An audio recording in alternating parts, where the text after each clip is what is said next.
it looks good, but it's, you know, it's not a big enough desk, really, for a man. It was bought by my maternal grandfather for my grandmother when they lived near Lancaster in the late 20s or the early 30s, from, I think, a shop called Waring and Gillow. I see. Well, you mentioned a desk, and it is clearly a secretaire cabinet, but I think it's got all these different elements of style, which is very characteristic of a particular period, which is a little bit earlier than when it was bought for your grandmother. Is that right?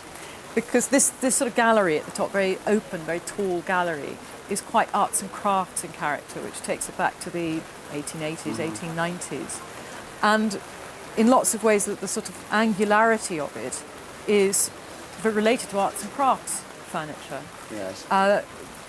Multi-purpose, very much an English feature, with a desk at the top, cabinet at the bottom. And I think if we just open there, it's a pretty little straightforward secretaire interior. But as you say, in a way, it's kind of female. It's a lady's It has desk. that feel to it. You know, I mean, I think it was a very appropriate gift for my grandmother. Absolutely, I think that's nice. But perhaps above all that is the decoration on the front of the cabinet, particularly these great sprays of decoration, which at first sight look a little bit like balloons. Yes. Very, very cheerful balloons. But in fact, with the mother of pearl inlay is clearly honesty. Oh, I never thought of that. And with the whiplash stems here, we're in Art Nouveau country. Yes. The whiplash is very continental French, Belgian Art Nouveau.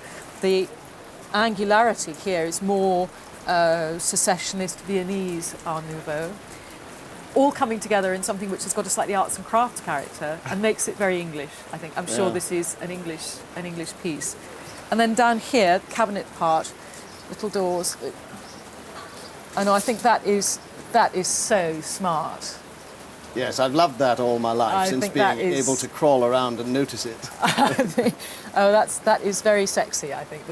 It's so well, that had never crossed my mind, but I'll think about it. But that is delightful. But also inside, it shows that it's not just a cabinet, but a music cabinet. Yes, yes. And the quality of the piece of furniture is fantastic. It's beautifully made. You've seen how those doors work. The ground wood is mahogany.